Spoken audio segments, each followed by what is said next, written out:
From the first dinner I ever shared with the Whitfields, I noticed it that gentle way Lorraine could shift the ground under your feet while still smiling warmly. She'd lace her sentences with compliments that landed just off target, the kind that made you second guess whether you'd just been praised or diminished. When Celeste mentioned her promotion at the marketing firm, Lorraine's eyes widened in polite surprise. "That's wonderful." "Dear," though I imagine Damien's connections must have helped a bit. She said it as if she were adding seasoning to a dish. Casual and harmless.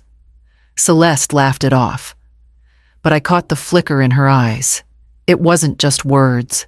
Over the years, I saw how Lorraine's help often redirected benefits toward herself. When Celeste was house hunting, Lorraine offered to help with the down payment paperwork and somehow ended up with her name on a joint account. She called it streamlining the process, but it gave her access to funds Celeste never intended to share. Cliff, her husband, was quieter, but his silence felt complicit. He'd nod along, occasionally adding a dry observation about how families have to look out for each other, which in their language meant that the Whitfields' needs always took priority. Celeste learned to navigate these moments with grace. Too much grace. I sometimes thought she'd change the subject, pretend she hadn't noticed, or later, tell me, "It's not worth starting something over." I worried that, over time, she might start believing that keeping the peace was more important than protecting what was hers. There were small victories. The day Lorraine tried to suggest a change to the wedding guest list, removing 2 of Celeste's closest friends to make room for more Whitfields. Celeste stood her ground. She didn't raise her voice. Just said, "They're staying," and moved on. Lorraine smiled like it was no matter at all, but I saw her jaw tighten. Still, the pattern was clear. Every offer, every suggestion, every moment of kindness carried an undertone of negotiation. If the balance tipped in their favor, they were gracious. If not, the sweetness thinned. I kept my observations mostly to myself, but the closer the wedding drew, the more I felt the quiet weight of all those little moments pressing together, forming a shape I couldn't quite ignore. And one evening, that shape became impossible to look away from. The engagement dinner was held at a small bistro on the east side of town, the kind with dim lighting and brick walls that seemed to soak up every conversation. Lorraine arrived in a silk scarf and an expression that could have been mistaken for warmth. She hugged Celeste, kissed Damien's cheek, and then slid into her seat like she owned the evening, halfway through the main course. The conversation drifted to wedding plans. Celeste mentioned the florist she'd booked, her voice bright with excitement. Lorraine let out a small laugh, tapping her fork against her plate. "All this money for one day," she said, glancing around the table. "Sometimes I think it's such a waste, especially when someone else in the family could use a little boost." Cliff chuckled low in his throat, swirling his wine. True enough, there are more practical ways to use a windfall. He didn't have to explain what he meant. I saw Celeste's eyes drop to her plate. She didn't challenge the remark, didn't even look at Damien, just kept cutting her chicken into smaller and smaller bites. Damien's smile froze, the corners tight, but he said nothing either. Lorraine's tone had been light, her smile still in place, but the message was there. Weddings might be lovely, but money could be better spent elsewhere, preferably in their direction. I let the conversation move on, though every word sat heavy in my chest. The Whitfields were masters at planting seeds without taking responsibility for how they grew. Later that night, as I was pulling on my coat to leave, my oldest friend, Nina, caught my arm. She'd been at the dinner, watching the exchange. "Marielle," she said softly, her brow drawn, "they might try something at the wedding. Be ready." Her words followed me home, settling in the quiet of my kitchen long after I'd turned out the lights. I thought about Lorraine's laugh, Cliff's knowing nod, and the way Celeste's shoulders had curved inward. It felt less like a casual comment and more like a preview. By the next morning, I knew I wasn't going to wait and see. By midweek, I had an appointment booked with a local attorney. His office was tucked above a bank, the kind of place where every step on the old carpet sounded deliberate. I laid out the situation plainly, careful not to dress it up or make it sound smaller than it was. I wanted the language airtight. He listened without interrupting, only stopping once to ask, "Do you want this enforceable in state court?" I nodded. A notarized declaration was drawn up, stating that every wedding gift, monetary or otherwise, would be the sole property of Celeste and Damien, with no authority granted to anyone else. Any attempt to take or redirect those assets would be considered theft, subject to prosecution. When I left, the document was signed, sealed, and stamped with the state's crest. I folded it into a heavy cream envelope and tucked it into the side pocket of my clutch. I told myself it was just a safeguard, like keeping an umbrella in the car. But umbrellas exist because you expect rain. That evening, Damien stopped by to drop off some place cards Celeste had forgotten at his apartment. I mentioned, almost in passing, that I had taken care of something for the wedding. He didn't press until I handed him a copy of the declaration. He read it slowly, jaw tightening as his eyes moved down the page. "You were right to do this," he said finally, setting the paper on the table. "They've done this before. Not with me. But my cousin's graduation money, my aunt's retirement party gifts, always framed as helping someone who needs it more." There was no bitterness in his tone, just a tired recognition. "I won't let them touch a cent," he added. The envelope stayed in my clutch after he left. I hoped I'd never have to use it, but hope is a fragile thing, and the Whitfields had a way of testing its limits. The morning of the wedding broke clear and bright, the kind of day that seemed almost staged. Sunlight streamed through the hotel suite's windows, catching the edges of the pale flowers lined neatly along the counter. Every vendor was on time, every detail exactly as planned. The hum of curling irons and soft laughter from the bridal party filled the room, and for the first time in weeks, my shoulders eased. Celeste was radiant, her hair pinned in a loose sweep that framed her face. She moved from chair to mirror to bouquet with a lightness I hadn't seen in months. Seeing her like that made something in me unclench, a quiet voice whispering, maybe, just maybe, today would be untouched. Lorraine arrived mid-morning in a dove-gray dress and a string of pearls, her expression as smooth as glass. She greeted Celeste with a gentle kiss on the cheek, then turned to me. "Marielle, you look beautiful," she said, her eyes sweeping the length of my navy gown. The compliment landed unexpectedly, warm enough to disarm. We made polite conversation while she sipped tea, and for a moment, it felt almost easy. No cutting remarks, no sideways glances, just civility. Cliff joined briefly, shaking Damien's hand and making a small joke about the groom's tie. I found myself matching their tone, laughing at the right moments, letting the rhythm of the day carry me. When the photographer arrived, Lorraine stepped aside to watch Celeste pose in the doorway. Sunlight spilling over her veil. "She looks like she belongs in a magazine," she murmured to me. And I almost believed she meant it without reservation.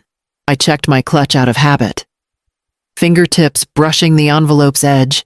It felt foolish, sitting there like an unnecessary precaution in a day unfolding so perfectly. Still, I didn't take it out. By early afternoon, the ceremony space was filling with guests. Music floated in from the string quartet outside, and I watched Celeste take her father's arm. Her smile steady and sure, my chest ached with pride. For the first time in weeks, I let the possibility settle maybe the warning had been wrong. But just as I started to believe it, I noticed Lorraine and Cliff in the corner. Speaking low, their heads bent together, the ceremony unfolded like something out of a dream. The vows were spoken with steady voices, the kind that carried weight even in the quietest syllables. The flowers framed them perfectly, and the light caught just right through the arched windows. I held my breath through most of it, not out of worry, but because it felt like a moment too fragile to disturb. When they were pronounced husband and wife, the room swelled with applause, the sound wrapping around Celeste and Damien like a blessing. I caught her eye as they walked back down the aisle together, and she gave me a smile that was all joy. No shadow. The reception hall glowed under warm lights. Tables were full. Champagne poured freely, and every corner seemed alive with laughter. I let myself move through it slowly, greeting guests, exchanging hugs, feeling the hum of celebration sink into my bones. Their first dance began with a gentle sway, Damien whispering something that made Celeste laugh, her head tipping back just enough to catch the light around them. The room blurred into a circle of faces, all turned toward the couple at the center. I felt the tension in my chest loosen another notch. When the song ended and the applause faded into the chatter of dinner service, I saw Lorraine and Cliff standing near the far wall. Their heads were bent close together, voices low enough to be swallowed by the music.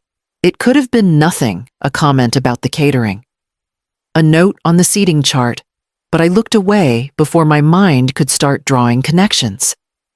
Instead, I focused on Celeste as she moved through the tables, touching shoulders, laughing easily, her gown catching the light with every step. She was in her element, the day unfolding exactly as she'd imagined it. I found Damien at her side more often than not, his hand resting lightly at the small of her back. The hours passed in a steady rhythm of toasts, music, and the soft clink of glasses. For the first time in months, I wasn't bracing for impact. I was simply there, in the center of it all, letting the joy settle where the worry had been. Then the music softened for a break, and the room began to shift into smaller, quieter pockets of conversation. The band had just stepped away for their short break, and the hum of the room dropped to a softer murmur. Guests leaned in closer to talk. Servers slipped quietly between tables, and the glow of the candles felt warmer against the hush. I was near the bar, chatting with an old neighbor, when I noticed Lorraine touching Celeste's arm.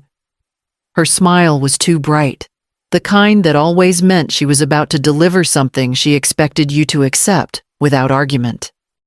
She guided Celeste a few steps away from the crowd, toward a quieter corner.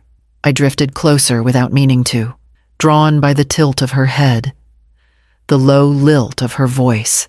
"You look lovely tonight," Lorraine said, her hands wrapping gently around Celeste's.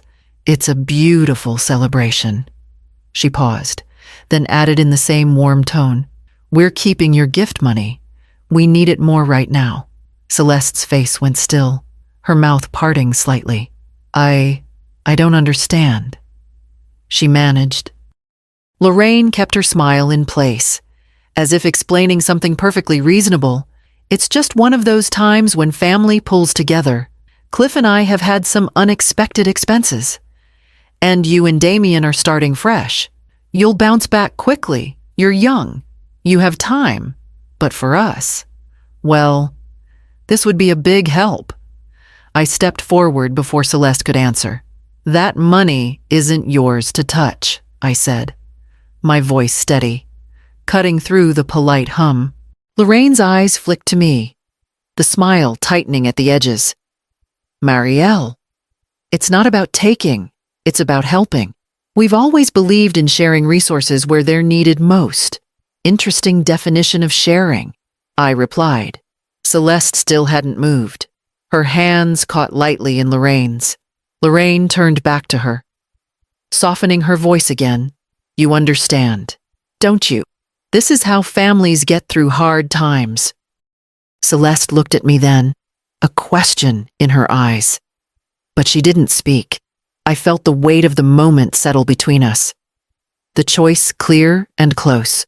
I slipped my hand into my clutch, fingertips finding the edge of the envelope I had been carrying for weeks.